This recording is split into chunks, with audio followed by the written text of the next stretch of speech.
Part two of the Mostly Peaceful podcast continues.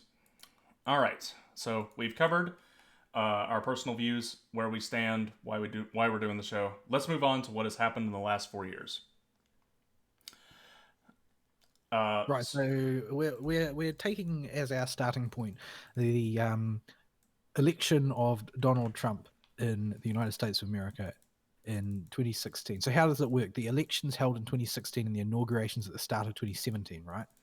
uh, That's how you run things, yes, I had right? And to. it's always November 3rd, right? Every election, Yes, I think so. It's either right? yes, I believe so. It's either that or it's the Tuesday that this year's November 3rd falls on. One of the two.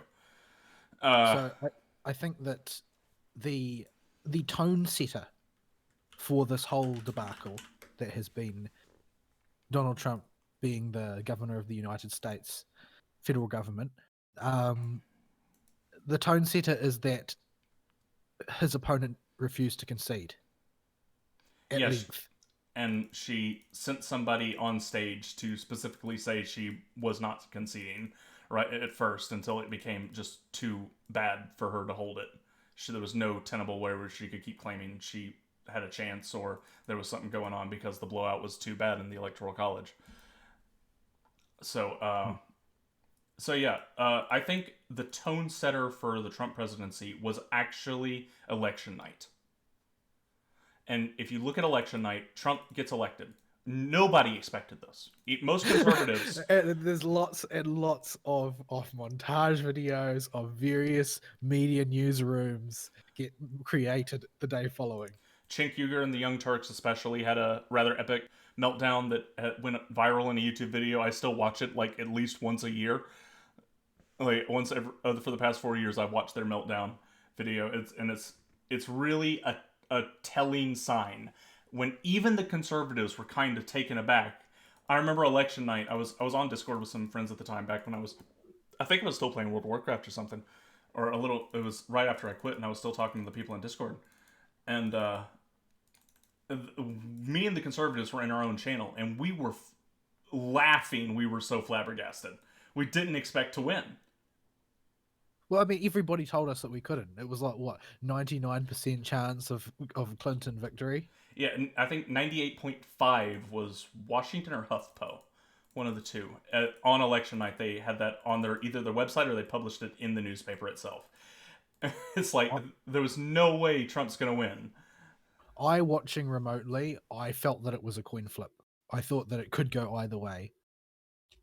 Yeah, Because I didn't trust the media at all because we had our election cycle is 3 years, not 4 years, and there's a lot of call to change it to being a 4 year cycle because there's only so much you can get done in 3 years, and most of what you actually do get done is buck passing to the next administration.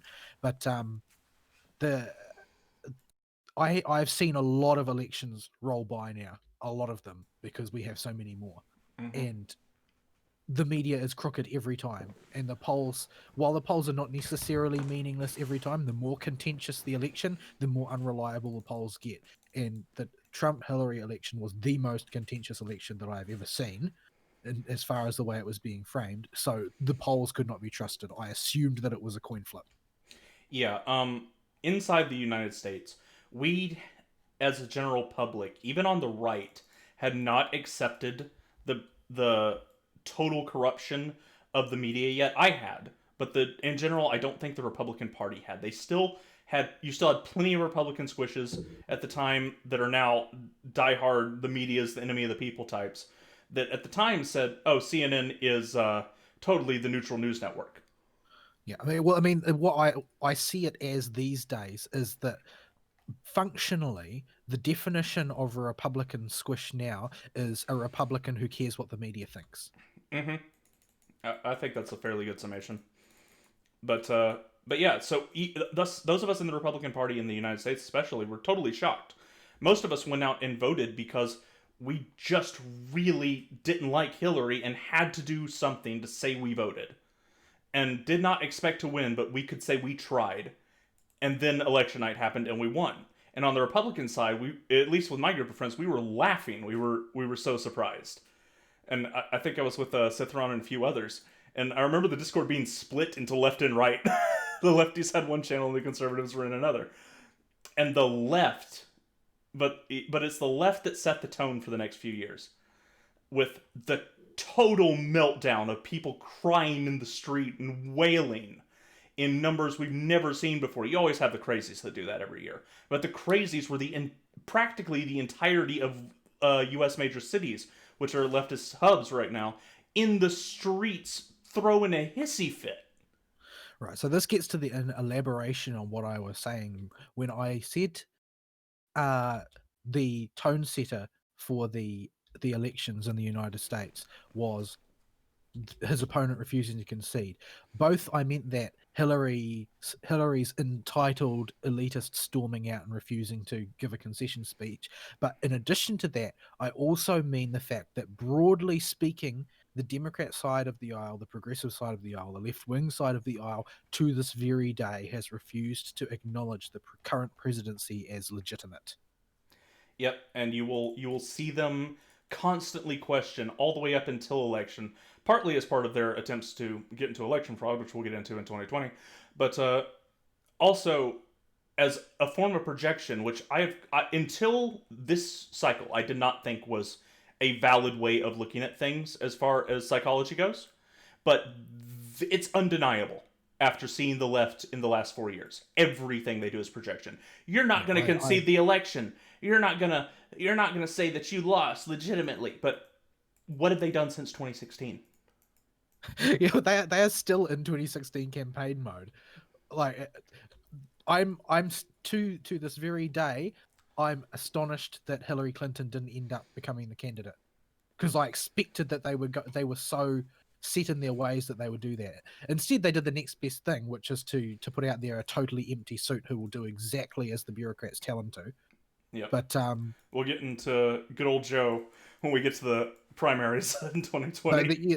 the projection thing had become very, very clear to me because, well, I think that the thing that clarified it for me actually was probably Gamergate, because that was when the ticker started counting for feminist allies being outed as sexual predators. Yeah. And it was just every other day was reset the clock, reset the clock, reset the clock. Like that clock has not made it past 0 days. And So that is the way of things now. so So and we've seen this over and over again. Whatever they accuse you of doing, they are themselves doing. They accuse you of rigging mail-in ballots. Sure enough, the next day we figure out somebody dumped more Republican ballots in a ditch. They accuse you of being a sexual predator. Sure enough, give it a month, they're arrested for being a sexual predator. And this is actually the first time I was introduced to this concept was actually something totally unrelated to that.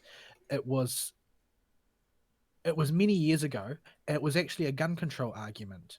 And I was talking to a friend because both of us are enthusiasts of military hardware, like any red-blooded male should be. And I was like, why? Basically, what had happened is that we had a house full of airsoft guns. And when I say a house full of airsoft guns, I mean full. We had tons of them. They were lying everywhere. It looked like a terrorist training camp inside our house. And we had several flatmates, and we were able to treat the house this way because the two we had basically, I was the only conservative. We had a couple of libertarians and we had a couple of lefties, but the lefties lived in a sleep out. They had like separate rooms across from the house, across the driveway. mm-hmm. And the lefties were happy to be over there. The rest of us we wanted to leave guns everywhere, so we left guns everywhere. For those And of you in America, remember New Zealand does not have a Second Amendment. They're not allowed to have real guns. no, we aren't. Well, we can, but it's an ordeal to get a license to have them, which is something I've got to get around to so that the government doesn't take my father's guns when he eventually passes away. But yeah, so we had it looked like a terrorist training camp in our house, and the lefties had just gotten used to it because you can't not get used to it. Every time you walk into the house, it looks like firearms everywhere. It looks like somebody's trying to do an arms deal in the living room. But the thing is that their friends were not quite so not quite so accustomed to it at all. And so they invited some friends around once, and they were too scared to come into the lounge. Like they were actually legitimately frightened, and I didn't understand it. I was like, why are they frightened? They're just objects. And we discussed it for a while and couldn't come up with a reason. And so I did a bit of research to see what other people thought on the topic. Why do lefties have this bizarre, irrational fear of firearms? And the argument that I came up with is because the way they think that people who like guns will act is the way they imagine that they would act if they touched one. So the theory that I don't this is a long time ago, I don't know who wrote the piece, that his theory was that what a leftist is afraid of is if they had picked up a gun, that they would start to shoot people with it. That they're afraid of their own lack of self-control, and they assume everybody else is the same way, and that everybody else will be just as dangerous as they are. Yeah. And I started to realize that actually there's a germ of truth in there, isn't there? They actually, their model for what must happen with guns must be based on something they're imagining about themselves. And over time that developed into this broader theory that everything that they think other people will do are based on models of themselves and how they act. Yeah. And it comes from, I think, being far too self-centeredly self-centered in your introspection. The left has had this problem forever, literally ever. Um, and they just will get stuck with like, oh, well, I know what I could do, and the types of people that the media has told me exist with these types of guns, and because they own guns and touch guns, they're somehow corrupted. So if I touched one, I know I would just shoot everybody. So clearly, all these people in this house are going to shoot everybody, and it's totally pants on head retarded logic, but it's how they think. It makes no sense. There's no logical connection between the chains, I don't think. I think the left has fallen out of that. It does not matter if anything logically connects anymore, and they will just believe this kind of wackadoodle stuff and assume that they're correct every time. That's a bit different than what you were saying, but it's and that's mostly because I haven't put much thought into your particular example.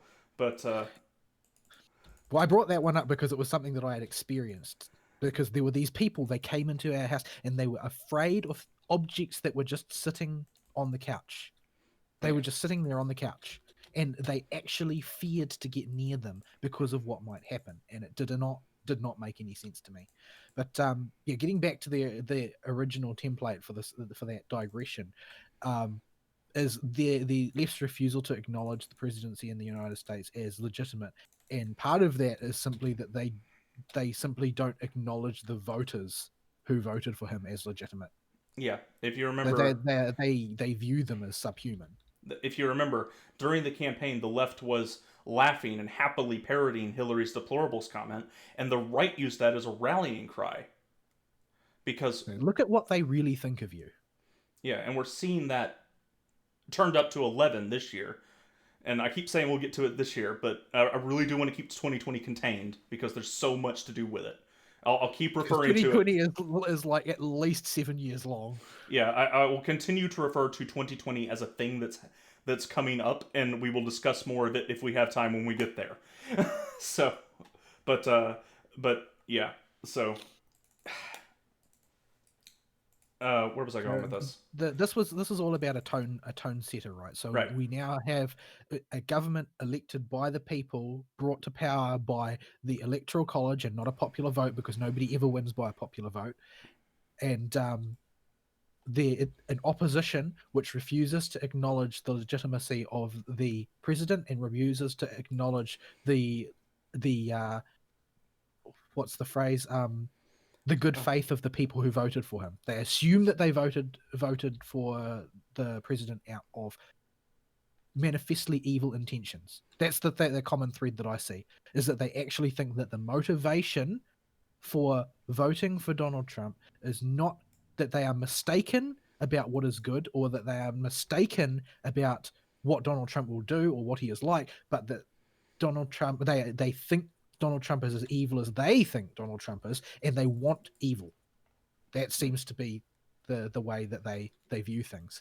And the scenario is you've got a government that is the two sides are very deep tension with each other. The people are not willing to cooperate, and the media are gearing up for a 4-year long crusade.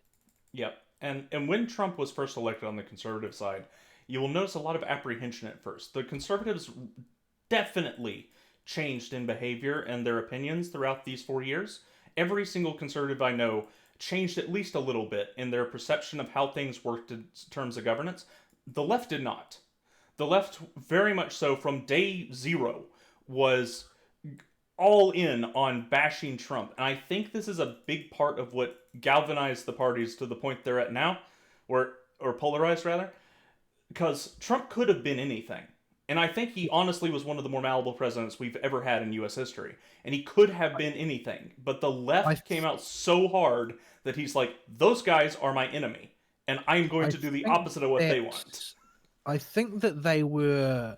I think that the left was all pointed in the same direction as far as not wanting Donald Trump as president, but and being unwilling to grant him the respect of that the office entails. But I feel like they have changed in the sense that they are now in lockstep in a way that they weren't before, because they engaged in a massive nationwide purity spiral where everybody had to be drawn into their fanatical chanting and religious obsession with hating the president, or they would be expelled from the movement. And that has created a equivalent expansion in Republican sympathies and conservative voters, simply due to the number of people who have been driven out of the left.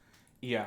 And I think what we're seeing a lot of is, and a point that needs to be hammered before we get into the actual events of the years, is how religious the left has become.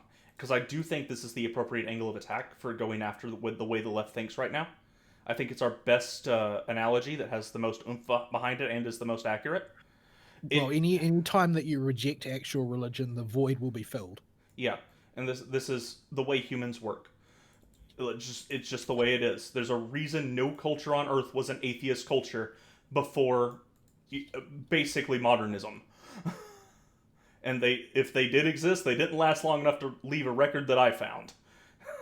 So, the left has literally turned this into a religion, where if you are not an adherent and a devout believer, or at least put on the appearance of a devout believer, you will be declared a heretic and exiled from not just the left, but the community as a whole if the left controls the area.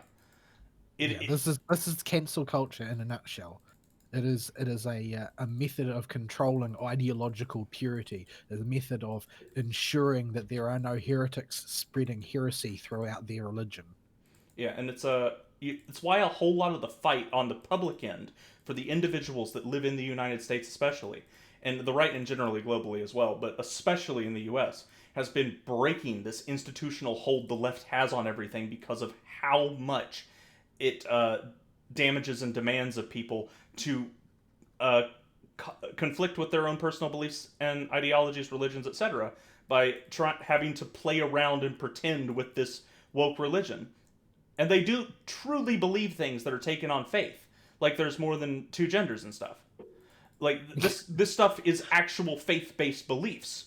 There is no evidence for this. Then they're vaunted science that with a TM next to it and a capital S.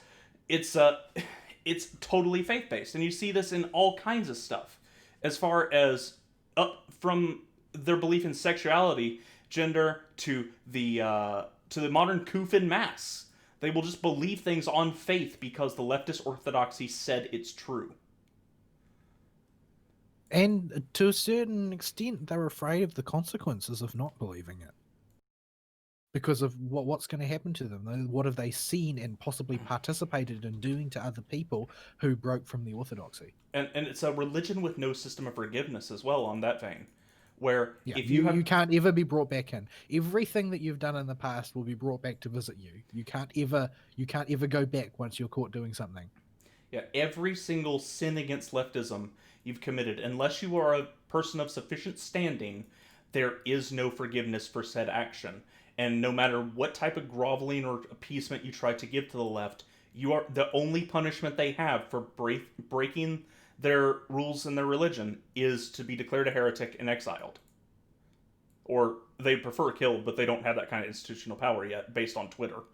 If you're useful enough, though, you can sniff the hair of as many children as you like. Oh yeah, if you are of sufficient standing, much like the more corrupt religions and even denominations of Christianity that have existed throughout history, it doesn't matter if as long as you are in sufficient enough public standing or power, you can just completely ignore the rules if you want to.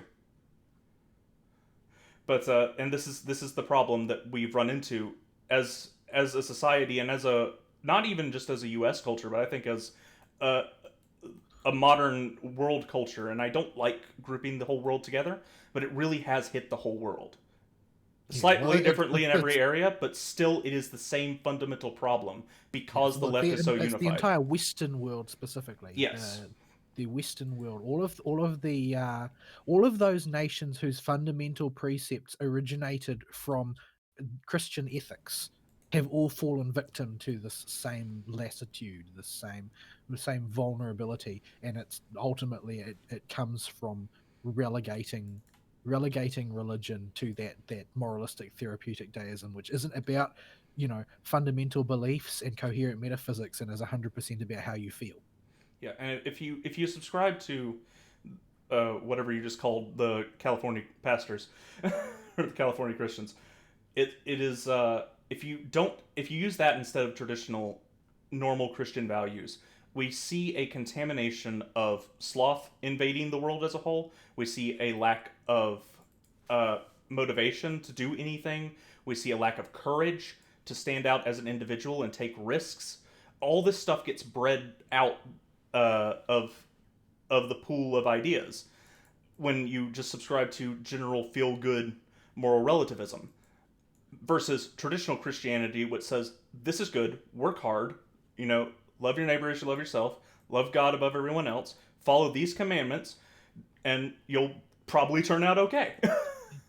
It's sort of inarguable to any honest interlocutor because the West conquered the world. Yeah. Period. End. And it wasn't all by force either.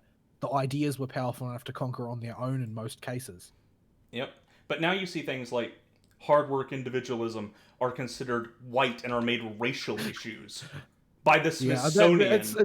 It's so ridiculously racist in so many situations as well that it's almost funny. Like the one I saw yesterday about somebody claiming that morality was a white supremacist construct. So basically, he's saying that only white people can be moral. Mm-hmm. I've seen that kind of stupidity before. But yeah, and there's also a lot of during election night. Immediately, we saw another tone setter to bring us back to the original point.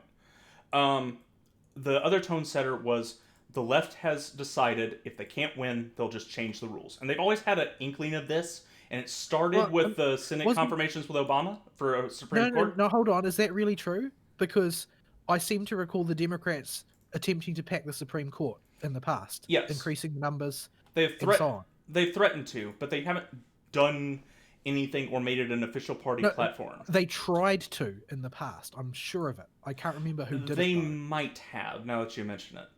I might be wrong on my initial reading of that if that's the case, but because I remember it coming up as an issue that there was no prescribed number of justices on the Supreme Court, and there was someone I can't remember who it was, whether it was the New Deal guy or one of those other ones. Oh, FDR. I think something did happen with FDR. I'm not up on American civic history on account of not living there, but I seem to recall vaguely that there was a situation where it had come up in the past. The problem being that the biggest flaw and greatest strength of the Constitution is freaking impossible to amend it. Yeah. And so despite the fact that there is a lot of popular call to fix the number of justices to 9, it can't really be done. Yeah, and it cannot. So, yeah. So that attitude has been around for a long time, that the rules there are there to serve the elite, not to provide any outline to what they're allowed to do. So yeah, but so the left. I have to change my initial statement in light of that, but not by much. The left has adopted the idea of changing the rules when they lose as a forefront stratagem. This particular election, this particular presidential term and election cycle. Once they realized they lost 2016, and when we get to 2020 again, we'll talk about a lot of that. But the first part of it that made it very clear was the chimp out about the Electoral College totally forgetting why the heck we have one.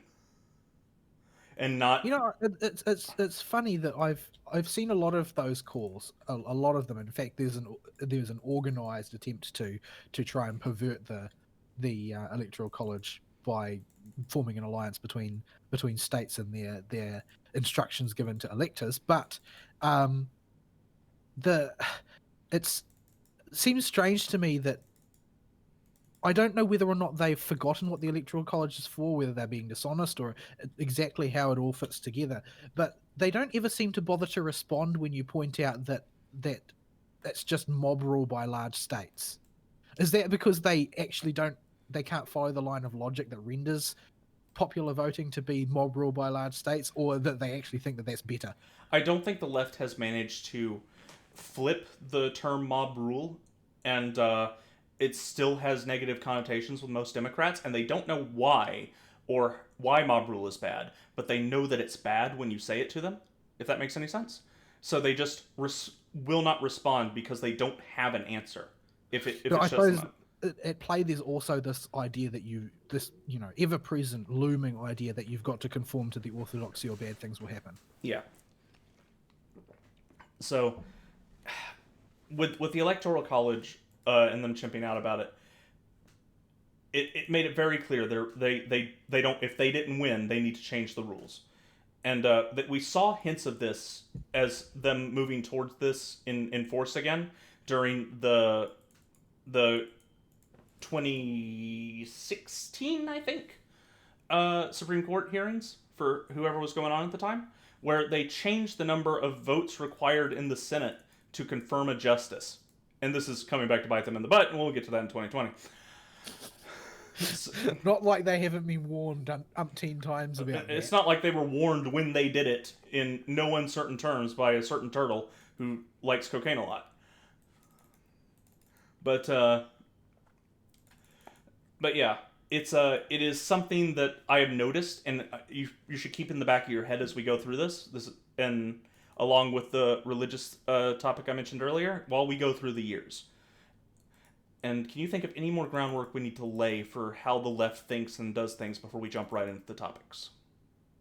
No, I don't think so. If you go in with the understanding that the media are fundamentally an arm of the Democrat Party, and that they have no intention of acknowledging the president as being president, then those are the fundamental tools you need to understand the chaos that has precipitated from it. Yes.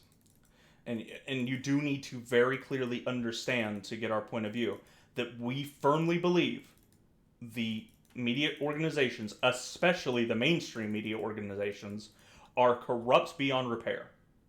They are just effectively Democrat advocates at this point. They're not news organizations.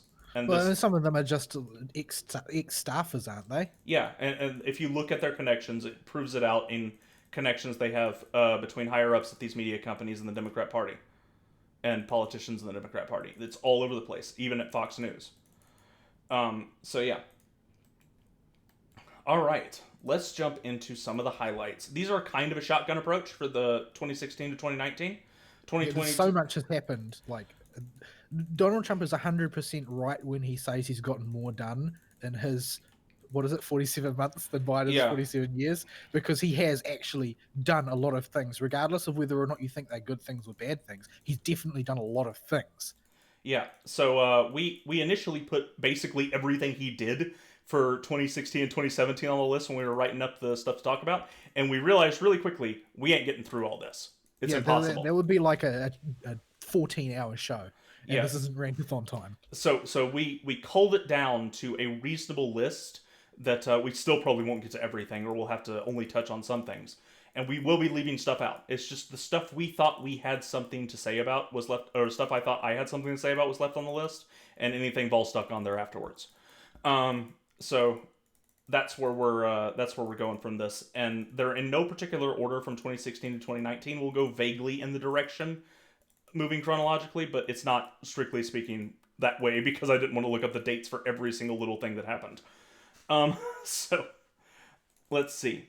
The first topic, Obama Care had a rollback that happened, and the regulations that Obama put in place with Obamacare were effectively completely repealed. Right. So this was one of the things that Trump campaigned on, a primary thing that he campaigned on. I'm healthcare is one thing that I'm not really sure on how to articulate my views on, and I'm really not sure how I would solve the problems in it. But I'm very against mass socialized healthcare, and the strength of my opposition to it increases with the size of the country. Mm-hmm. And it doubles in a situation like the United States, where I don't see any reason why a state that thought socialized healthcare was good couldn't set up state socialized healthcare and And just leave everybody else alone. There and doesn't seem to be a reason for it. Is there one? no, and it's even worse in the United States than most people give it credit for because I don't see this argument brought up a lot, but it's a perfectly valid one that everybody acknowledges when I point to it, and it kills the whole idea of socialist medicine. We have Medicare and Medicaid and a policy that is accepted by every single state in the United States. You cannot refuse care to somebody that needs it if they're in a life-threatening situation. There is There no is no dying in the streets. It doesn't happen. It yeah, doesn't need to happen. yeah, it's already law, and it does not need to touch the economics of insurance and providing paying the people that are going to treat you. It just doesn't need to. And Now, the thing with socialized medicine is that I come from the point of view of a country which has it and has had it for a long time. Much like the UK, it's just a part of the government. Socialized healthcare is a part of the government, and it's a hugely bloated and poorly funded, loaded with obfuscating bureaucrats. It's a huge mess, and it definitely does help some people, but from where I stand, it is absolutely impossible to get a New Zealander and equivalently a British person, because the British are very, very proud of their NHS, because it's a point of national pride, even though the NHS is responsible for the destruction of the British Empire, quite literally. aren't they bankrupt right now? That was bankrupt. But there's never been a time they're not bankrupt. Like I said, as a quick digression, the British Empire was the world's biggest empire in history, bar none. Nobody has ever had an empire the size of the British Empire, and probably nobody ever will. The reason the British Empire fell is because the NHS grew so bloated that the British could not administrate the colonies anymore because it was too expensive to maintain health at home. That's the short version, the very, very short version. Socialized healthcare caused the collapse of the British Empire. Yep. In case anybody was wondering if it's reasonable to fund such a thing, it's not. So I'm taking you on faith on this because I have not done any reading on the NHS. the NHS is a huge point of pride for the people in the UK, which is why during the Coof scenario they were all literally standing outside applauding for the NHS on their doorsteps. As you know, cringy as that is, it's something they were legitimately and unironically doing. But yeah, so socialized healthcare, my family has used it many times because we've had all kinds of health issues in the past, and so it's very easy to accuse me of hypocrisy if I say that I oppose it. But what I was originally getting at is that there is no mental frame of reference by which you can convince a New Zealander or a UK person that socialized medicine is bad. And the reason for that is we never had a US style paradigm before. Our market is not calibrated for it. You can't the section of people in New Zealand that can't afford medical insurance is much broader than it is in the United States, and not just because we're a poorer country, but because the existence of socialized healthcare changes the market dramatically. Mm-hmm. So taking it away, if you try and explain that you think, oh, well, we don't want socialized healthcare, if you explain that to people, they won't get it because all that they are seeing is that you're taking away. They won't see any additional effect on the market. And I think that once you've rolled it out, you can't just get rid of it. Yeah. In a country which has always had it, you can't then go back and say, oh, we don't want it anymore, because it will simply be unpalatable. Nobody will understand. So It will just be yeah. a bad thing. So Obamacare was particularly bad in the U.S. I don't know if I, at the time or since then, I've elaborated to you specifically exactly how bad Obamacare was for those of us that had coverage already or did not have major health conditions. But Aristile, if you want your doctor, you can keep your doctor. Yeah, no. Um, Obamacare was not accepted everywhere. If you went to a high quality doctor, they could refuse Obamacare, and there was some. It was a bit of a legal loop de loop they had to do it. But Obamacare basically didn't pay you anything. they were looking for the cheapest solution possible by force, and this has been an ongoing regulation repeal and adjustment of the drug market that Trump has done a very bad job, I think, conveying what he's done to a mass market about Which is a lot of Trump's problem, in fact, is even when he's done good things, he's often not any good at communicating what it is that he's done or why it's good. yeah, and he does such a bad job at it that it's hard to get the people that talk with bigger words in the conservative circles to disseminate that information further to the public to acknowledge that it happened to begin with. Like, I think I saw maybe Clavin talked about this with Obamacare, but after he repealed Obamacare and removed all the stupid regulations for it, um, it still left it in effect for people that had it for a certain number of years. I think I don't know if that's expired yet or will expire, or if there was some proviso reached. But the way Trump navigated around needing it to begin with was curtailing the price markups over the entirety of his first term. Where now, before in the U.S., the problem wasn't insurance by itself. The problem was the entirety of this bureaucratic healthcare apparatus that had actually developed all its problems by being wedged into the government and needing government approval for everything and turning into giant bureaucracies at hospitals and insurance companies and pharmaceutical companies, and that they had become as corrupt as the telecom industry or worse. And this caused prices to get gouged because of the way patents are handled in the U.S. market when it comes to drugs and pharmaceuticals. And so your premiums for just simple medication would be through the roof if you unless you had insurance provided by your job. And this is why a lot of people wanted to move to the public healthcare option. But Trump, instead of providing the healthcare option, did the much smarter approach of finding ways to break this down by getting us cheaper prices. I don't know the specifics, but I do know that every single person that I've talked to that has medication that they pick up regularly has seen it drop considerably in price. And the two people I know that have gone to the hospital in the last few months for not COOF-related things, but for visits for either regular checkups or one guy broke an arm, it was way cheaper because of the changes he made. Yeah, the thing is, Trump's been very vague about what he actually did as well. Like, it ultimately, it sounds like it boiled down to a form of oblique market regulation, whereby people who were not going to price gouge would be designated as favorable suppliers of things and that type of thing. Yeah. I'm not really sure how it all fits together because he's been unbelievably crap at explaining it. But yeah.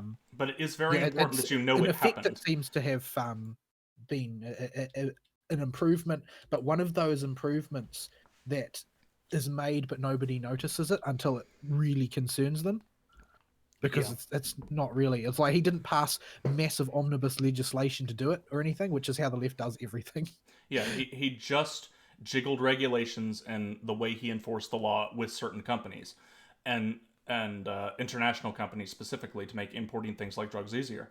And this was a huge workaround that cuts a lot of the need for Obamacare out. I mean, I think the other important thing about Obamacare, though, is its constitutionality. yes. So you elaborate on your point as an outsider first, and I'll try and play off that because I don't remember. I don't know exactly where you're going with this. From what I understand, which is limited since I never studied US civics, you can't under the Constitution, there should be no way for the government to force any citizen to purchase any kind of product or service. There should just not be. There's not a way to do it, and as such, implementing socialized healthcare at a federal level should be, by my reasoning, unconstitutional. It should be illegal by means of the Constitution, preventing it. But it sounded to me like they had found a workaround for it and gone around the rights of the people and around the Constitution by claiming that Obamacare was a type of tax. And as such, everybody is obliged to pay it, and there is a legal penalty for not purchasing Obamacare. Yeah, if you did not have private insurance. Like, I was, I think, 25, 24 at the time when Obamacare got passed. I did not need health insurance. At the time, my company did not offer good health insurance, but I did not need to purchase better health insurance. And my company didn't provide it at the time because it wasn't necessary for a company to provide healthcare if you were small enough in my state. But when Obamacare got passed, I was forced to either get insurance or pay a penalty on my taxes for not having insurance. And this was what caught a lot of people my age really off guard when they were out championing Obamacare in the meantime. Because if you're young, you're 24, what do you need insurance for? You get a broken arm, oh no. That's the worst thing that can happen. That's maybe a couple $1,000 at most. And it's probably not going to happen to you. You have the option of choosing to take that risk and possibly financially come out better for it. But it was an option taken away from us by this mandate. And so what my company actually did was they got some dinky level of Humana service that Humana came up with specifically for this reason. That they made the company pay like $2,000 if you every month if you have like 5 employees, and they'll give you this dinky know nothing policy for the entire company that doesn't cover anything just to say you have insurance so nobody has to pay penalties on taxes. So it's basically an administrative dodge, basically. Yeah, and that is what my company did. And I'll for anybody that points out there may be legal problems with this, I don't know if there are, but I was not in charge of the decision, so don't get mad at me. I couldn't do anything about it. But yeah, Obamacare was a total disaster, and over time Trump has worked it back, and this has been, I think, the worst thing he's had that he's communicated to the public is just what he's done to make healthcare better, because it's such a core issue for the left and could be easily used against them.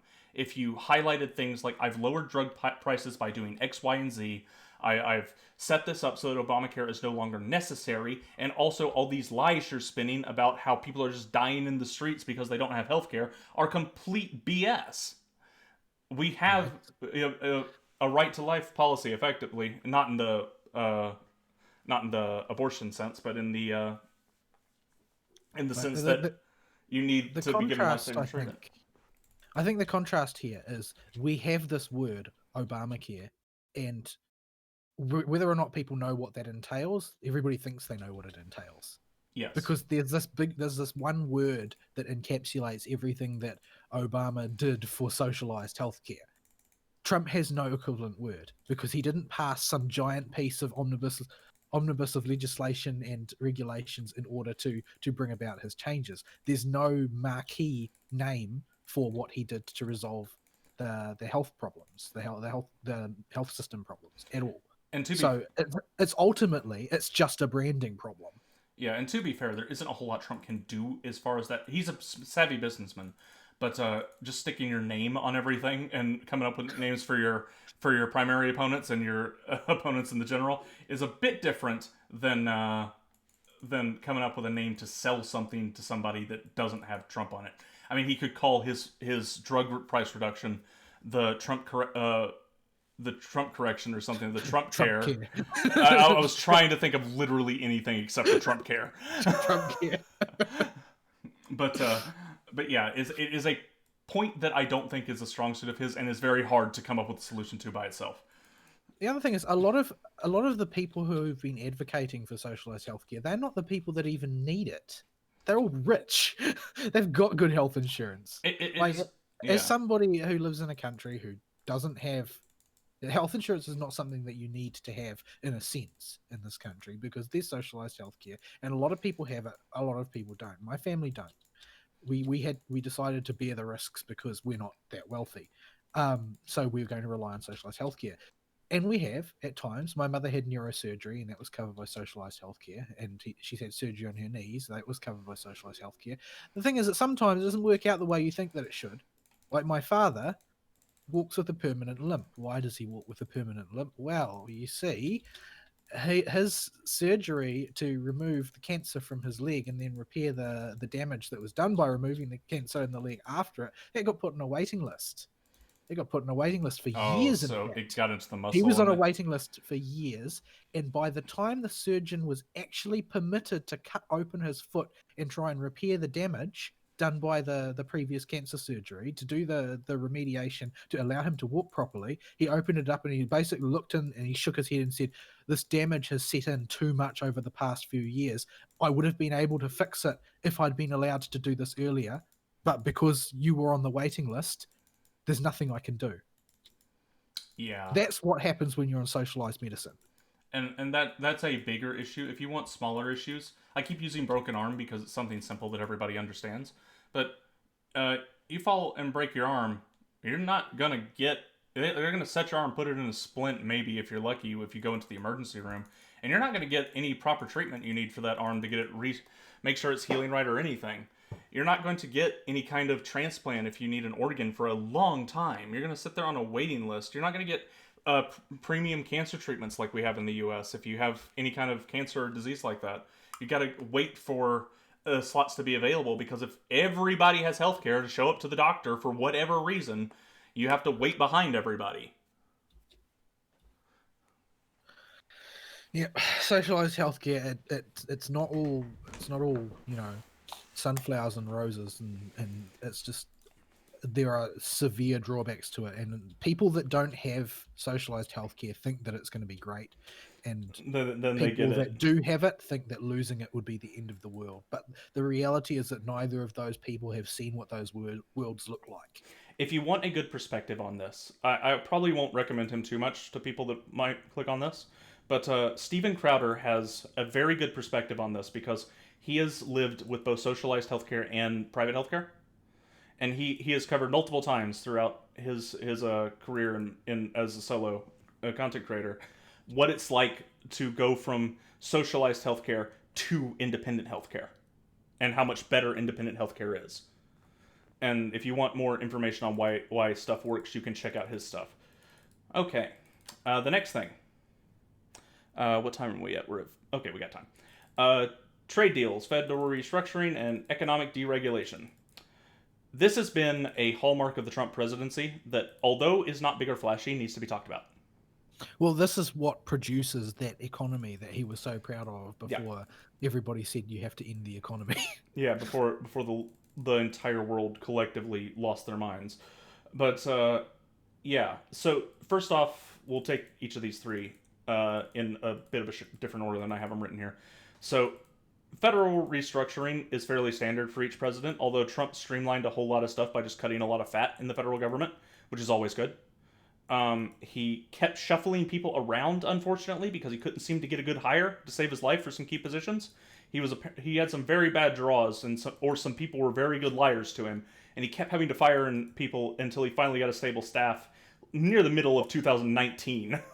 I think that the issue was that his hiring pool was full of people who were basically their vested interest was in preserving the bureaucracy, the establishment bureaucracy. Yeah, They I were think so as intent well. on the status quo. They weren't actually intent on doing what was necessary to carry out the policy prescriptions that Donald Trump campaigned on. Yeah. So that was Hello, that. have you turned your Oh, mic to mute yes. again? I have to when I clear my throat or I sniffle or something. I have to mute both the mic in OBS and in Discord separately. So I forget to unmute the Discord one sometimes. But yeah. Federal restructuring. There isn't a whole lot to talk about with that. Eventually, he did get a stable pool of people that seems fairly decent. I am a bit skeptical of some of them. I think Barr currently is coming off as I'll write them a strongly worded letter type when we need to see people in handcuffs. But in general, most of the people he's got in there, except for maybe Ray and a few others, are more consistent than before. and he seems to have a fairly good staff now. But for the first 3 years, it felt like every 3 months he'd fire somebody in a major position. Yeah, it's very important to have your staff be on your side, and I think a lot of them were not sincere. Yeah. Like everybody was, well, all of the neocon types and the Ben Shapiro types and that, for instance, they were very, very keen on Bolton, for instance. Mm-hmm. But it is very clear now that Bolton was never on Trump's side. In fact, he was a downright snake in the grass. Yeah, he was intending to carry out Bolton's prescriptions of how foreign relations should be carried out. He had no interest in Trump's policies whatsoever. But I mean, getting a little bit ahead of ourselves, allowing Trump to direct the foreign policy that he intended has reaped great rewards. Yep. So We've seen a lot yeah, of that fruit in 2019 and 2020. But But the early administration, I think, was just full of people who, oh well, this president's a dunderhead, I can do what I want, types of people. yeah, and so next we'll go to yeah. So let's go to economic deregulation now. So people, when they think of regulation, they think of there is a definite science, capital S with a TM over the E, science reason for every regulation that exists on a business. This is not the case at all. And these regulations can often get very out of hand. And Trump made it a core part of his EPA.jpg. Yeah. And a lot of these things are somebody had a freak accident, sued the government, and now everybody has to do something pants on head retarded to at their company, or they have to pay for some kind of special way they have to dispose of waste or train their employees or waste time doing safety checks that just are not necessary. Stuff like that. I've worked in compliance in this particular arena of compliance before. I've worked for the government in the scientific capacity of monitoring what people are doing with their resource consents and so on. There is a good reason for regulation on things like emissions and dumping and that type of thing, because like we in the Commonwealth we view the environment as an asset held in common by the people. Mm-hmm. So what people do with the environment has to be tracked and monitored and regulated.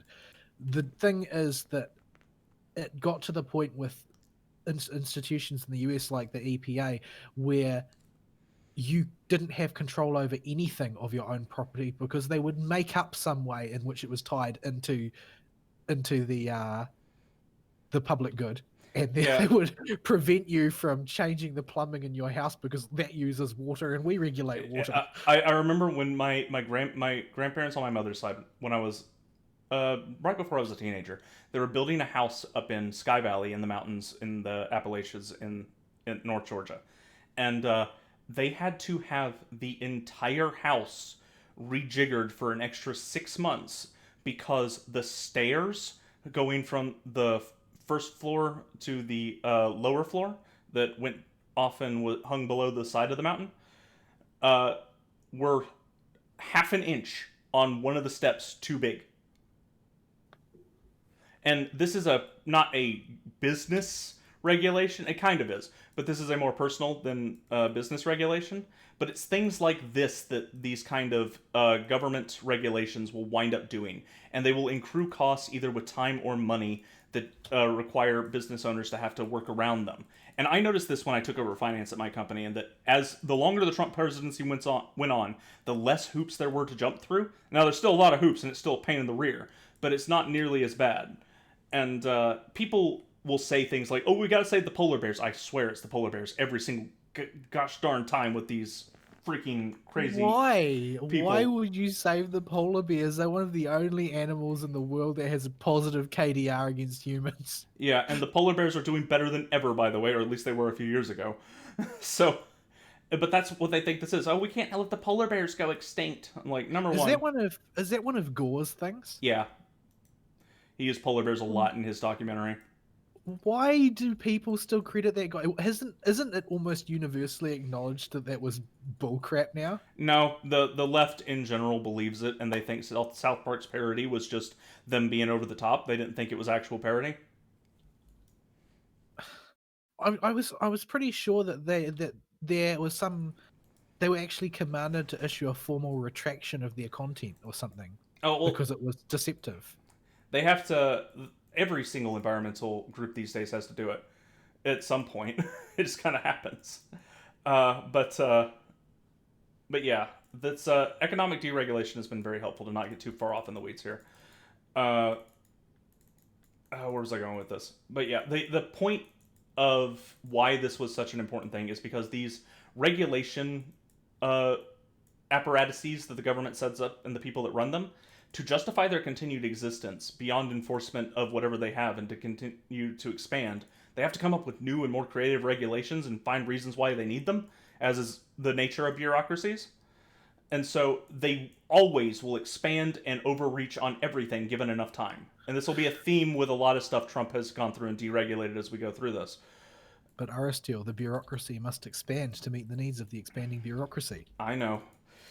And that phrase is something you should keep in mind as we go through whenever if we and whenever we bring up deregulation is the nature of a bureaucracy or any kind of instituted power mandated by law is to continue to justify its existence by continuing to present that there's a problem they can take care of by doing X and hiring more people or getting more funding.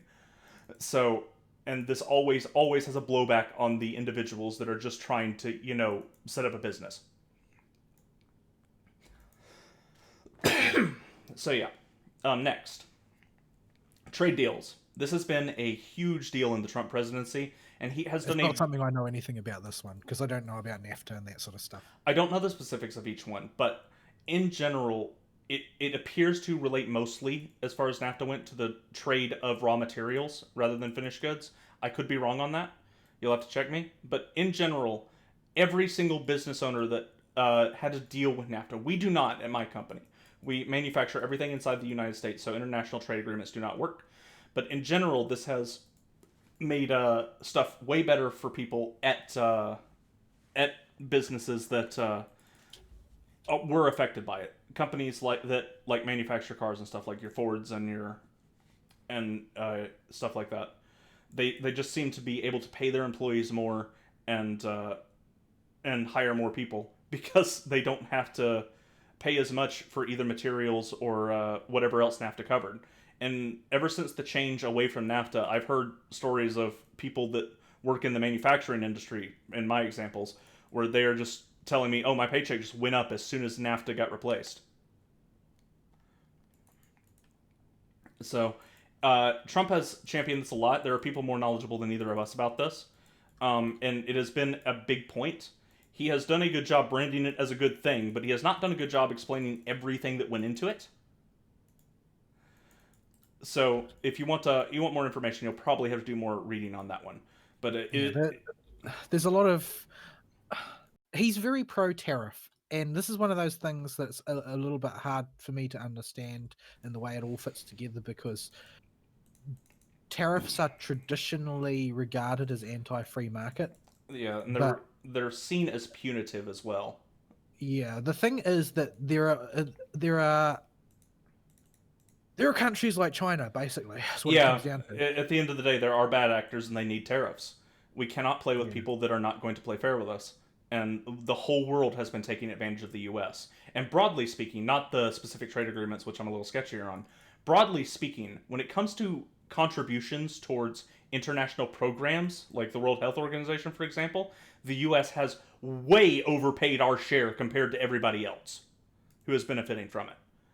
And Trump said, no, we're not doing that anymore. Over the course of his presidency, he has either pulled out or cut back our funding to countries and other international organizations that just aren't doing what they're supposed to be doing to justify us paying them this kind of money.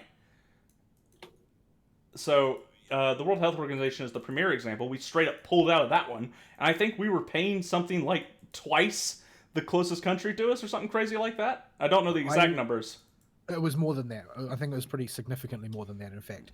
But my opinion of those global organizations in general is that they don't serve a purpose. Yeah, they should Like, not they exist. are purely a vehicle for people like Jeffrey Sachs and George Soros to exert their influence across additional countries. That's what they exist for. That's why we have them, is for the benefit of those ultra rich people who have a vision of the world that they want to carry out. Yeah, and this is why we went into so early on that the countries are so radically different between Europe and the US that trying these big global economies and programs and organizations just doesn't work because everybody needs something different. It's even on if you take it down to a state level in the US like Georgia, my state, you have the people in Atlanta, the people in Metro Atlanta, the people in the mountains, the people in the sticks, and the people in the southern swamps, and they all need radically different laws and ways to be governed. And so their counties all govern them radically differently and have different regulations and ways that they approach taking care of people in their county. And when you expand that to include every region of the world needs to fall under this set of rules, there's no way that can work. Yeah,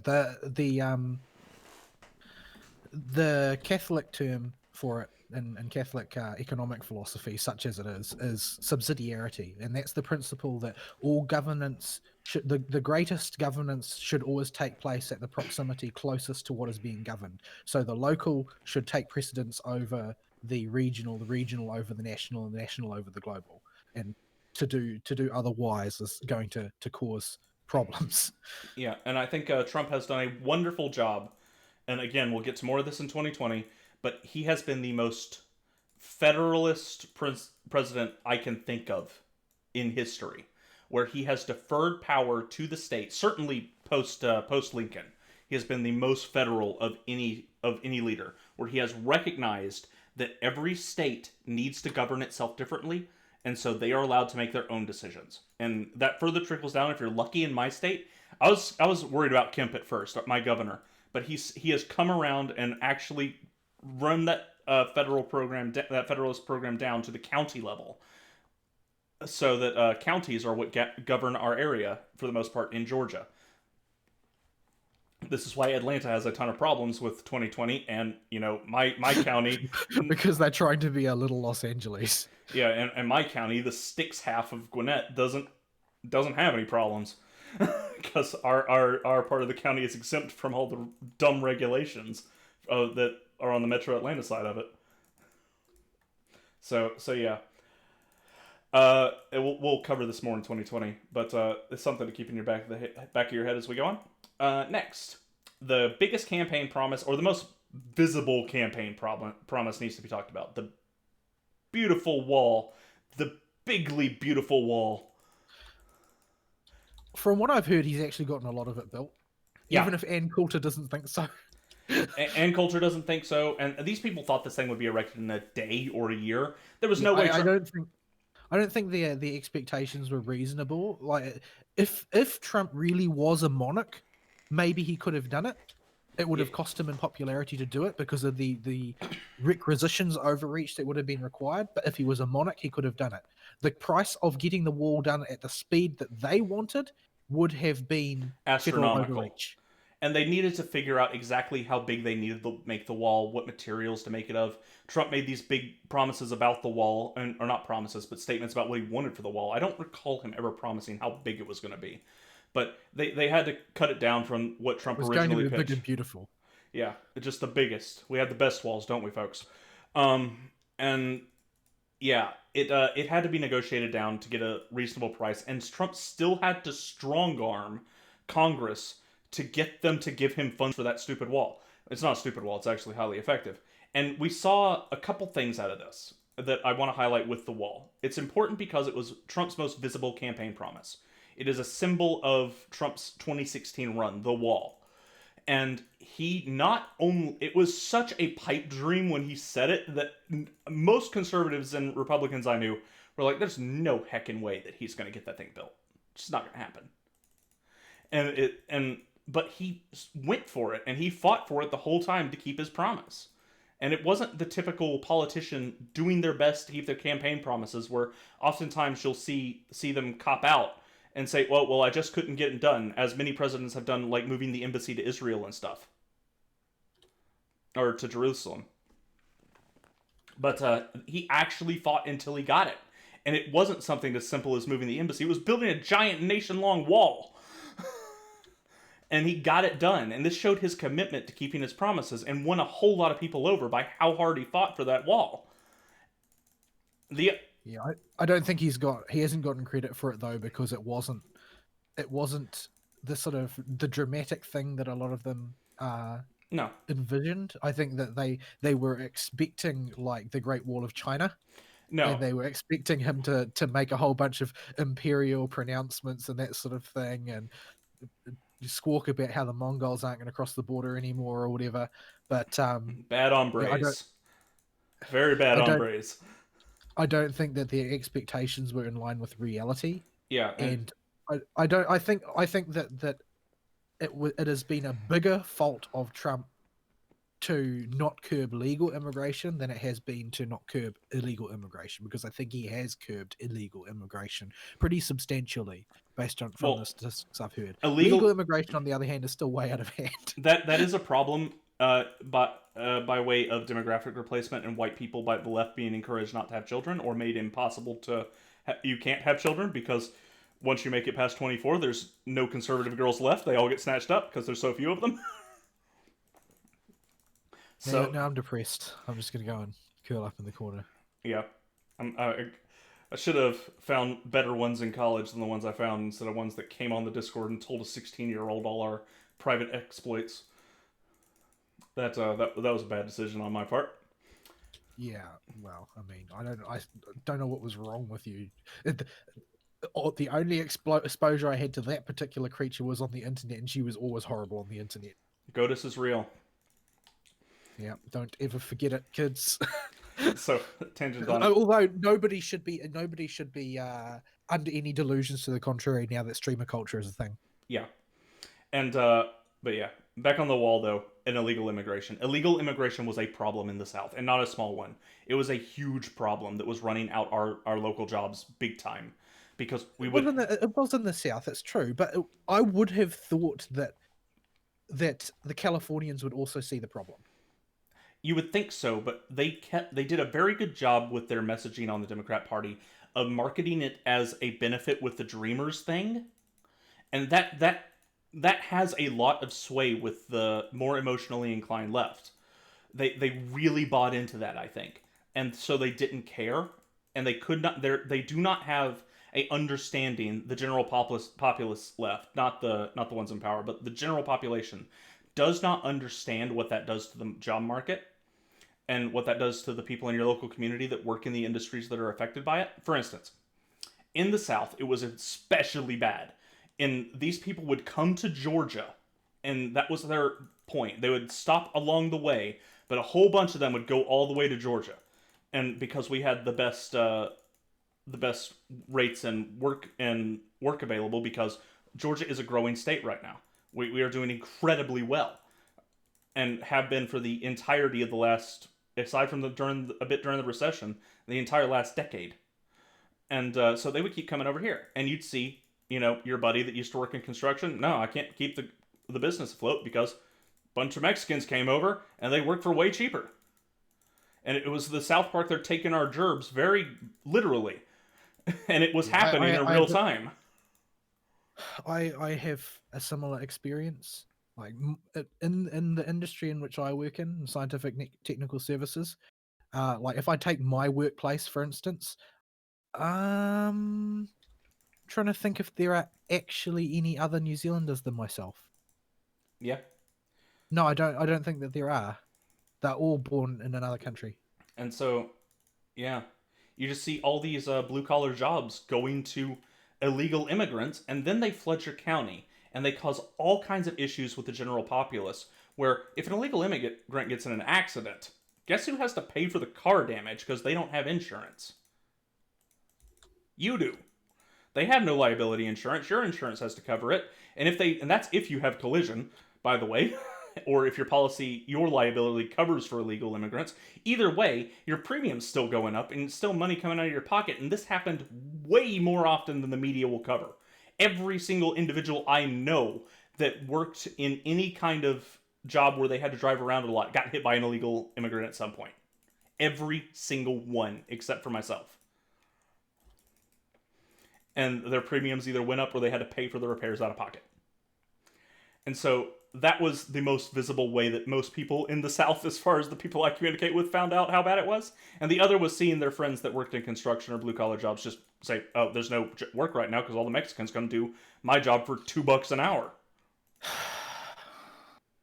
This isn't even necessarily a slight on Mexicans. This is just, oh well, I mean, this would happen to any country that allows untrammeled immigration from some other Oh, nation, which is oh, has lower cost of labor. legal Mexicans are generally hardworking, good people. The Yeah, that's the thing that you always notice, though, right? The strongest opponents of illegal immigration are always legal immigrants. Yeah, well, partially because they don't want to feel like they went through the dang process for no reason, but also because in general, if you're willing to go through the process, you probably have a work ethic that's really good and a sense of uh, how things should be, a sense of order, and are going to make sure that the structures of a business are in place and that you follow the rules. Illegal immigrants have no such compunctions. They got here and they'll do whatever they can for their own personal benefit as much as possible. So it was a job and low pricing worker market getting flooded issue in the South. And you notice something as soon as Trump started curtailing illegal immigration in the South, every single business, I mean every single one on the business street of my side of the county had a now hiring sign up for the entirety of 2016, 2017, 2018, or not 2016, 2017, 2018, and 2019. And as soon as the coup lockdown ended, they came right back up in 2020 because with all the illegal immigrants curtailed and gone, either because they got deported or something happened to them, presumably, or they just couldn't keep making jumps back and forth across. All of a sudden, there's jobs everywhere, and our county was booming during the entire time. So this was a big deal in the South, the curtailing of illegal immigration and the wall, and it really resonated with people down here that realized that this was a problem. And we see the results driving down the street with now hiring signs literally everywhere. But people will not acknowledge that that is a result of this curtailing of illegal immigration, especially in the South. It's other Yeah, things as well, and just a generally strong economy because of the way he's treated the economy and done well with it. But this was a big part of it in terms of my region in the USA that helped us get to the point. yeah, we've got a pretty significant illegal immigration problem in New Zealand, but it's mostly the fault of us being too generous with overstayers, basically people whose visas expire and then they just don't go home. Yeah. And we don't really have a good means to enforce those visas. We don't have a big organized enforcement system like ICE. Like that's not something that we've got. So yeah. Yep. Anyway, So yeah. Next. I should have listed some court cases here. I was looking for them and forgot to write them all down when I put this as a note. The first Supreme Court pick for Neil Gorsuch. I want to be sure I got my facts right on this because it's been so long since Neil Gorsuch has been nominated. He was nominated in 2017, and I'm trying to find out who he succeeded. Anton Scalia, right. He was the one that replaced Scalia, but he's not an originalist. That's the thing. A lot of people seem to be under the impression that he was, but he's not an originalist, as I understand. He's a textualist. There's a big difference between those two. Yeah, and we run into a whole lot of problems with Gorsuch where he has sided with the left on interpretations of language by their modern definition. And I mean specifically on the LGBT stuff that he has used to play, and probably not intentionally from what I've seen of how he comports himself, but he definitely winds up playing into the left's hands by voting for things like men can play on women's sports teams. Yeah, I think that's he's in denial, I think, because textualism, I mean, I don't agree with it, but it is certainly a judicial philosophy, and it's a It's, relatively coherent one, save for one specific problem, which is that the left controls the culture, therefore the left controls the language. yeah, and if you are going to be a textualist, I do not see a moral or even reasonable way you could hold that view unless every single textualist decision you make traces every single word of the law you're referencing to the year that law was written and what the word meant at that time. And Gorsuch has proven he does not do that. Well, I don't think it's practical at all to do that either. I don't think you could if you wanted to. Well, yeah, I know it's not, but it is still if you're. This is why textualism I think is really dumb, because it is the only reasonable or moral option is to do something that is wholly untenable by putting in that much work for every single case you hear, and it just doesn't make any dang sense. There's no reasonable way to do it. There's no feasible way to be a textualist, I don't think, especially at the highest court of the land where decisions are so important. So we have seen him flip on a lot of these issues, and I think the big highlight one I highlight with him is the one where he ruled on gender identity in sports, basically. That was the most like the single most lawyerly type of ruling I've ever seen on any topic. I think like that is rules lawyering in the Supreme Court. That Yeah. Uh,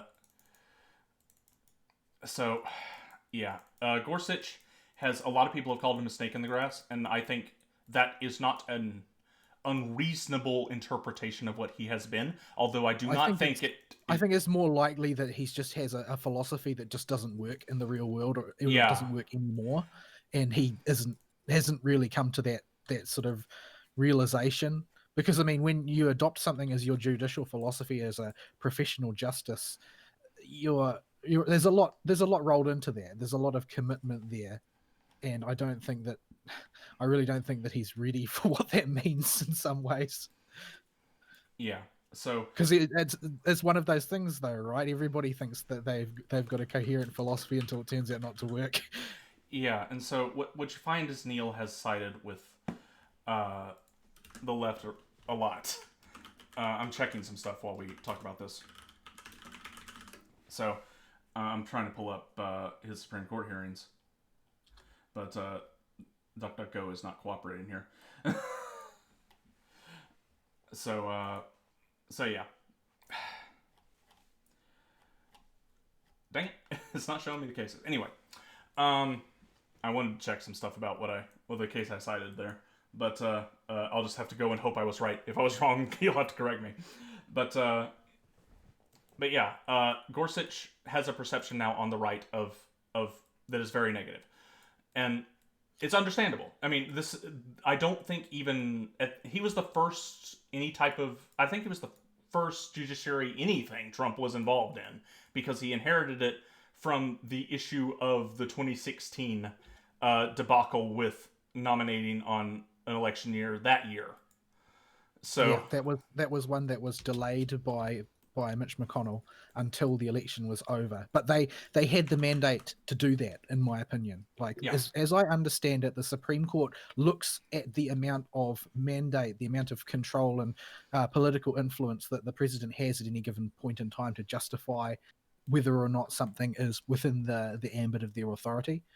And Obama was a lame duck president, which, as I understand it, means a president who is headed out, who's known to be headed out, and as a result, there's not really any mandate there. Like because he is the president. That's definitely true. He had the right to nominate and so forth, but mm-hmm, because there's another president incoming, he doesn't have the mandate of the people any longer because there's already an incoming president that and he's in the back end and he doesn't have the consent of the Congress. He doesn't have the consent of the Senate. And so Yeah. basically his political power is at a nadir. And when the Supreme Court assesses the legitimacy of an exercise of power by the president, if it's in question whether or not they've got the power to force something through, what they assess is that mandate. Do they have the authority to do that or not? Yeah. And in this case, where the Republicans control the Senate and the president is only at the end of one term, and he still has the mandate in that case because he's got the Senate behind him. So it is a legitimate exercise of power to nominate and to push it through in this case, as I understand the way the courts resolve this type of issue. Yeah, I did not put too much thought into even Mitch McConnell's reasoning for why things went, because I simply read it as these are the rules. Obama had the authority to nominate whoever the heck he wanted, and at the time, the Republicans simply controlled more of the Senate because that's the way the people voted and the way the population lined the Senate up. So they have the right to not confirm if the Democrats can't get the majority and force them into a position where they have to pick somebody that's palatable to the Republicans. That is perfectly reasonable. If the Democrats were in power now, it would be the same way. I would probably be a little more critical of it and give it a bit more thought if they were in power, but for now, that's the position I hold with it. So yeah. In general, people are not too, I cannot find a dang good organized list of cases for this dude. It's just the internet is not cooperating with me here. But yeah. The general rule here is he rules alongside John Roberts a good bit, and he votes with the left way more than he should on big issues. And so I don't know why anybody votes alongside John Roberts. That dude, I don't know what the left has on him or somebody has on him. He just flips a coin on any given day, is what I think. Yeah, I think I'm not sure what Bush was thinking with that one. So yeah. Next. Travel ban on. I'll if I dig up some stuff when we get to Kavanaugh, I'll talk more about this stuff then. I'll probably look for it during the first break, which will come up in after this topic probably. I'm just going to mark the economy as already talked about because we'll be going through it throughout the whole thing. But travel bans on terrorist nations. I thought we already were doing this. Apparently not. But in fact, it wouldn't matter if you were, because it would still be framed as a Trump thing. Yeah, but it's like how that what is it, the Mexico City thing, where it's a block on federal funding to abortion or something like that.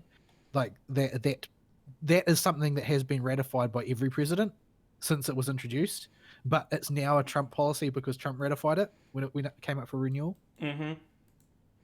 So for those of you that were not or can't remember because it's been such a stuffed 4 years, especially last year, Trump issued a ban on any nation that had state-sponsored terrorism effectively. Any time the U.S. was fairly certain or had proof that a nation's state-sponsored terrorism, they would institute a travel ban. Now, you will notice a certain commonality among these nations. They're all Muslims. Majority Muslim. Almost, I think every single one of them. There are others on the list, but some of them aren't, and some of them aren't Muslim countries. Like this, I think this legislation might have only been Muslim countries. Maybe. But I know that there is a list of travel bans which cover other countries as well, which have the same sort of problem, like North Korea and whatnot. Not that it's necessary to ban. Yeah. Nobody's coming out of North Korea, so everybody who comes out of North Korea is a refugee, and they have to be smuggled out. So. Yeah, they're either a refugee or a diplomat. So, not really an issue of travel there with them. But yeah, and so the left did its predictable thing and chimped out about this. And this is something we haven't been able to say on the show. I think both you and me have a healthy hatred for Muslims. Not just dislike, but outright hate for Muslims. And the Muslim ideology specifically. Well, yeah, they're two-bit heretics. Like they didn't even bother to come up with their own religion. They just pilfered a whole bunch of stuff from Judaism and Christianity, and then they used, violence to get their way.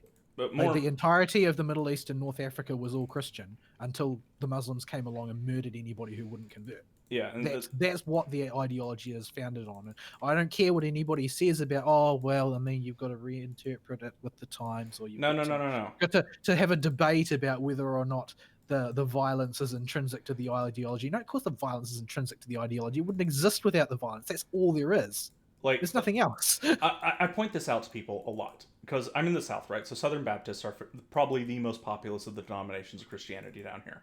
And I make this clear in no uncertain terms to them that Islam, what we call radical Islam, is the equivalent. The equivalent in Christianity is fundamentalist Southern Baptists.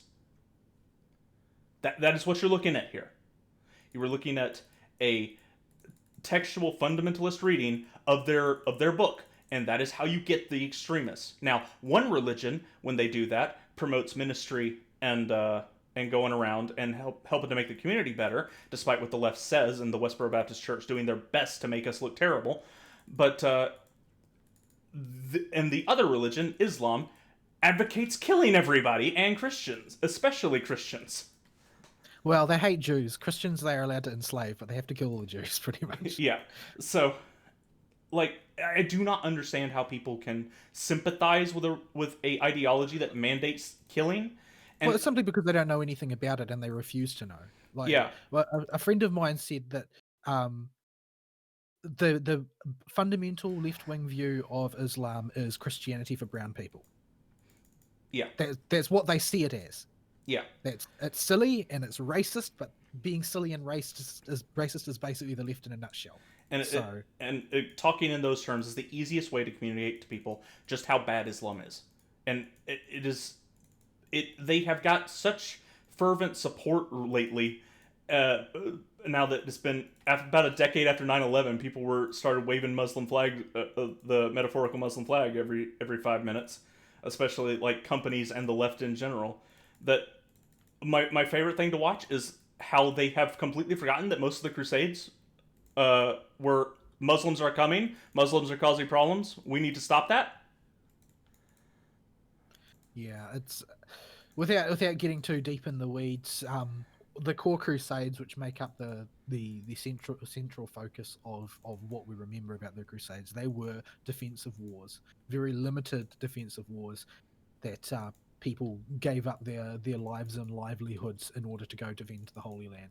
And in fact, the Muslims had been controlling the Holy Land for hundreds of years up to that point. It was just at that point they had gone through a cultural revolution, much like the current one where you've got the Islamic extremists, as they want to call them now. They had recently gone through a situation like that and had started butchering pilgrims who had previously been allowed to pass through to the Holy Land, and that's what triggered the Crusades. Is that the Byzantian asked for help from Western Christianity because they couldn't handle the amount of butchery taking place. Yeah, and this has been completely not just forgotten, but outright fictionalized and lied about. And anything involving Christians' interactions with Muslims is the same way. And it's been totally corrupted by the left in this way. And it drives me up the wall. So we don't often get the opportunity, because people simply believe false things, to talk about how bad Islam is.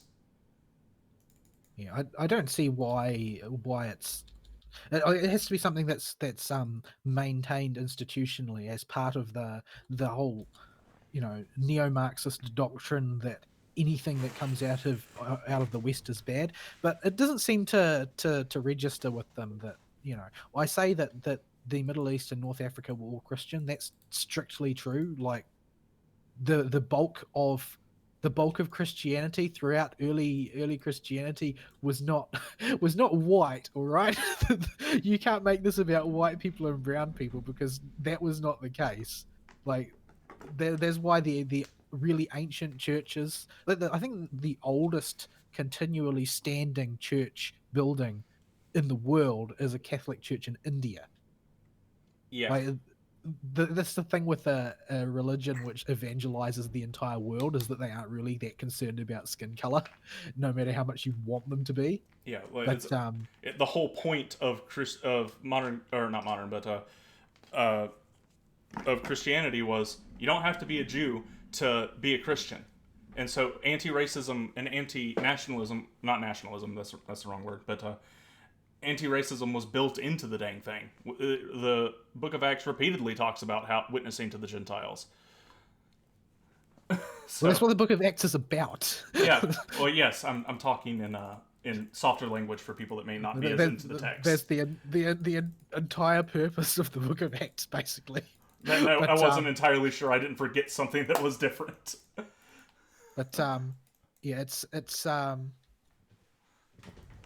the reality is that Islam and everything that comes out of it is because Islam is opposed to Christianity. So too is Islamic culture and civilization opposed to Western culture and civilization. Yeah. That's just the way it is. You can like it or not; it won't change anything. Yeah. That's the reality of the situation. Is those two things are diametrically opposed. They don't have the same values. They don't have the same objectives. It's not the case that they are the same. Period. End. Islam was founded in order to subjugate Christian nations. That's the reality of the situation. It was there as a vehicle for war. It's not going to change no matter what you do to it. Yeah. So, let's see here. Yeah. I'm going through and trying to figure out which topics we need to cull because we'll be here all night if we go through the whole list. But so yeah, banning those nations makes sense if they're adhering to this quite frankly evil ideology, and the people there are completely consumed by it, and there are enough adherents to the belief on a national level to just ban that nation from coming to your country because you don't want to get blowed up. Yeah, I mean, you've got to play the odds, basically. Yeah, like, do you want to get Aloha snack bar? Because despite what it means in their language, I absolutely refuse to say it correctly because I have that much disrespect for Islam. So these people, it makes perfect sense to me, and it's especially pernicious in Europe where they're not doing this, where the Muslims have not just got a foothold, but they dang taken over the place. Yeah, that's not going to work out well for anybody. Like, on one hand, you've got a whole bunch of illegal immigrants coming into Europe on boats being smuggled in by human traffickers, and they arrive in, say, France or whatever, and they've been promised all of this great life in Europe and all this stuff by the traffickers who take them for every cent that they've got and then dump them, and they get there and they have to live under a bridge because they've been sold a fairy tale. So even for them as people, they can't accomplish what they want coming from those countries. It's not feasible. It's not real. They're being sold a story by people who know that they can scam them out of money. And on the other side, like, it doesn't end well for anybody because, well, ultimately, I don't see how either Islam comes out on top in Europe because the European identity and their religious identity has degraded to the point where there's nothing left for them to preserve, which is possible because, like in my opinion, the only France worth preserving died at the guillotine with Marie Antoinette. That was the end of France, basically. France has been in a constant state of flux. They executed their queen and her child in order to make a political statement. There was nothing worth keeping at that point. While France has a lot of history that has happened in recent times, it has a very odd problem when it comes to most Americans. Other than stereotypes, it doesn't have a real identity outside of those stereotypes these days because over the past several hundred years, France has constantly been in flux. So it's getting conquered by people. Yeah, they just keep getting run over. Either it's the Germans or the Napoleonic Wars are going on, or just after the French Revolution, and that bad ideas are happening, or I think that that state of affairs precipitated from the death of France, and I think that the death of France died in the revolution, and that it's just been preserving a corpse since then. There's this syndrome. I can't remember what it's called, but it's something that is found most commonly in Japanese tourists who visit oh, France. they're just enamored with France and Paris. Yeah, they're so in love with the idea of France and Paris, and when they actually arrive and see what it's like, they actually go into physical shock because it doesn't live up to the dream. Because the dream is a dream crafted from the memory of France that once existed, and it's just not like that anymore. It's not.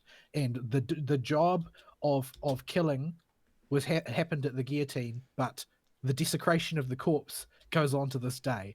So, but the thing is, if that is not the case, if there is still enough of France left alive for them to see what is becoming of their country as it becomes more and more Islamicized by the constant importing of these things, these religions, and the lack of anything to stand up for of their own. Unfortunately, my gut tells me that the other route where they don't become Islamicized leads to gas chambers, where the people get sick of what's happening to their country and they revolt in the worst possible way. I could see that happening, or in the UK, given enough time and the lack of intervention by foreign powers. But yeah. Well, the thing is, in the UK, the Brits don't actually think that they're better than other people. The French do. They already have that cultural context of like we are better because we are French. It would not be hard for them to twist that into something much more vicious. The Brits have a long history of incorporating other cultures into their own substance, into the substrate of their country, which is why Indians and Sikhs particularly tend to be very proud to be English, even though they don't come from English extraction, because that's how Britain's always been constructed. The French, on the other hand, they may have nothing left in their country to preserve, but they still try and preserve what they don't have. Their elites aren't like that, but the people are. The people still have a very high opinion of France and the French.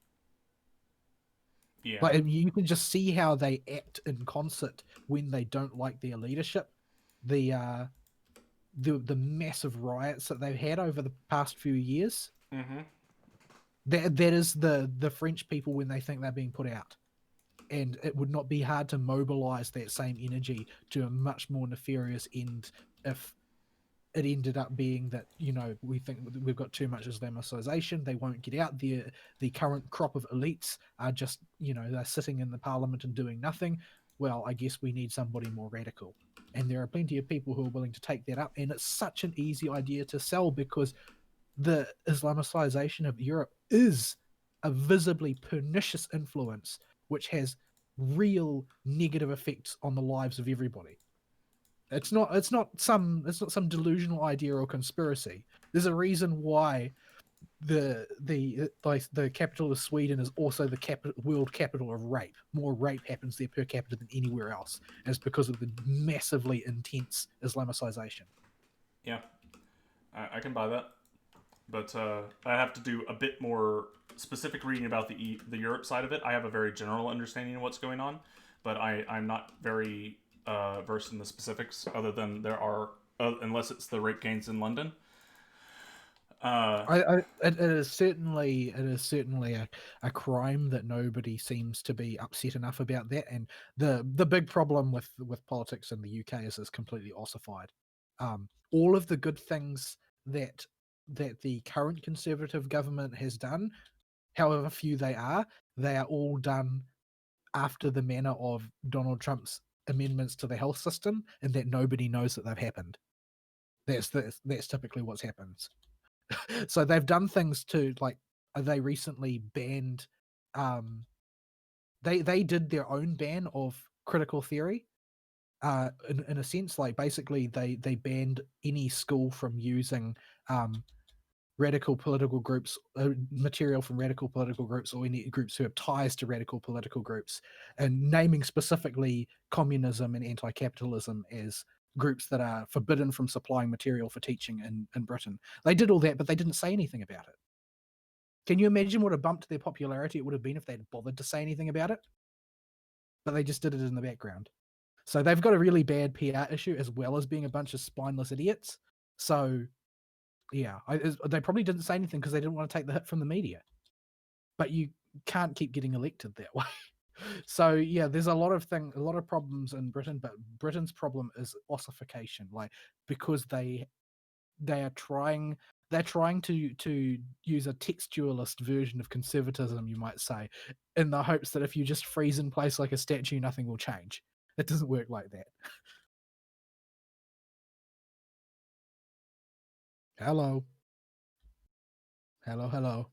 Yeah, I was trying to organize the list of topics so that we kept things on track. Prune it. Yeah, I've been marking stuff as either watchable or talked about or not talked about, and you seem to be on a roll. So we've pretty much managed to rightfully offend anybody who wants to defend Islamism. But yeah, basically, Islam is at its core. It was designed for conquest, and that's its ultimate purpose. Yep. Always. That is the canonical purpose of Islam, is to conquer the world, not through love and conversion the way Christianity is supposed to, but through conquest. It doesn't matter the means; they aren't interested in the means, only the ends. The eschaton they want to bring about is a grand war where everyone who isn't a Muslim dies. That's it. Yep. So yeah, let's go on to the next topic. And then after that we'll take a break. So this one will be pretty quick. It's because it just needs to be mentioned because I found this really funny, and because it's been a running joke in the U.S. forever. The embassy in Israel was moved to Jerusalem, and I mentioned this briefly earlier. Every single president, basically since, good lord, all the way back to at least Bush Jr., maybe before then, has promised they're going to move the... I'm fairly sure Clinton did. Yeah. It might go all the way back to Reagan for all I know, or even further. It's been a long time, enough to become a joke, that the embassy in Israel will be moved to Jerusalem for the U.S. Not a single one has bothered to do it. And Trump did it. Yeah, and that I think is it's sort of like that. That's a highlight of the difference between the Trump presidency and the standard squish Republican candidate, is that the only reason not to do it is concern over what the media might portray you as for doing it. Mm-hmm. Because the media is all on the rah, free Palestine line, and I'm pretty Shapiro on Palestine. Like, I just have no interest in them whatsoever. It's a terrorist state that voted for terrorist leaders. It is a very difficult thing if you have not been following it from the beginning to get clear information on it. It took me a very long time to paint a coherent picture of what that conflict is like, and that Palestine is explicitly in the wrong because the media gaslighting is so thorough. Yeah, like if I started to research it again from scratch, I would probably end up getting convinced that Palestine were in the wrong. It's only because my knowledge of it extends from before the gaslighting was so thorough that I don't trust any conclusions that I would draw from the current information. Yeah, It's changed. I started really looking into it about 2016-ish, and it was almost impossible then. I imagine nowadays you aren't going to find anything that gives you a clear picture of what's happening. But yeah, I mean, the reality is a lot of the glib summaries that Clavin gives on the topic are pretty much accurate, even though they're glib. Like it is the truth that if Palestine disarmed tomorrow, the conflict with Palestine would end. Yeah. And if Israel disarmed tomorrow, Israel would end. Yeah. It is very much so a war against an aggressor, even if Palestine does not initiate every conflict that flares up, because that's the simple truth. The Palestine is out to destroy Israel, and they don't have a choice but to fight that enemy. It's part of their ideology, and it's in their country's statement of purpose. It's not even a country; it's just a carved out little enclave of terrorists Yeah. And they don't subscribe to basic human rights even amongst their own people. Like, what is defensible about that country? I don't see anything. I see a lot of people compare it to Taiwan as though it's this unrecognized country internationally, but it's still totally a country. That's not true at all. This is No, what is the output of Palestine other than rockets? yeah, like this is the equivalent of a militaristic Chaz foreshadowing.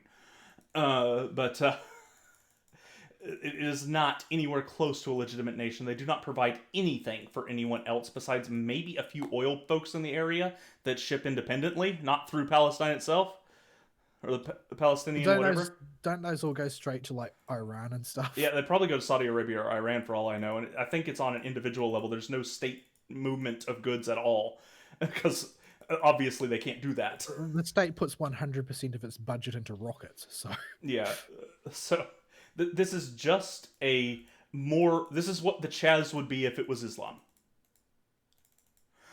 and stuck next to Israel. So, yeah, there's that. But yeah, every single president promises this. Trump promised this, and everybody kept the joke going. While the other presidents said it for its campaign value and that it's basically a right wing virtue signal, Trump only saw it as an objective to accomplish. And I think this. And I think that that's one of the differences between him and his contemporaries is that it doesn't occur to him to not do something that he says he's going to do. Yeah, this is a point I made and had people point out. It's a very simple point, but it really is true. And that Trump is a doer, not a talker, because he doesn't talk very bigly or good, as we know. And he talks a lot and rambles a lot. Well, I think the opposite is true. He talks very bigly. But yeah, he talks too bigly. But he is not known for his talking. He is known for his actions. He is going to be remembered as a president that did things. He's not going to remember Well, I mean, as like a if you Kennedy that post said flowery things. if you pose the question to him, it's like let's say Trump's on the campaign trail and he says, "Oh, we'll do the right thing and we'll move the embassy to Jerusalem." Say he says that on campaign trail, he probably did. Then when he's looking at his list of things to do and he says, "Okay, what's next on the list? Okay, moving the embassy to Jerusalem. Let's do that." And one of his swamp aides says, "Oh no, you can't do that." And he asks them why. Why not? I said I would do it. Trump said he's going to do it, and so Trump will do it. What are they going to say back to him? They're gonna probably sputter something about, oh, the media and public opinion also. He's like, media's gonna tar me anyway. What do I care? What fake news? Fake news? Why do I care what fake news thinks? Yeah, and even if anything, that's going to add additional motivation. yeah, he'll be able to catch the media again in another lie and chimp out, and it's just they keep giving him just gold nuggets like this. It's hilarious. Every time he does anything that he said he was going to do, they have to find a reason it's bad, even if it's something that's to the majority of the population. While moving the embassy to Jerusalem is a good thing overall, most people see it as a innocuous or neutral thing as far as the U.S. is concerned, unless they thoroughly understand the conflict or diehard Palestine fans because they're crazy. Most people are like, oh, it's fairly innocuous, no big deal. The media invented all kinds of reasons why this was a bad thing at the time. And it was kind of fun to watch. Yeah, like I don't have any special love of Israel and the Jews, especially because I get a bit tired of hearing from the Jews about how they're the Jews all the time. It's exhausting. See Ben And Shapiro. yeah, but when it comes down to it, in that area, there's one country that's not evil and a whole bunch that are. So, so ultimately, who you back should be pretty obvious. Yeah. So, yeah, I think that about covers it for that topic, and I think that's a good stopping point before we come back with the big topics that everybody probably has more fresh in their memory: very fine people, Marussia, Space Force, impeachments, and then we'll move on to 2020, and we'll see how the timing goes with this. And I'll be pruning topics and micro topics throughout this during this brief break to make this go by more reasonably quickly. So, we will be right back, folks. Well, for you, no time will have passed, but we're going to press the pause button and return shortly.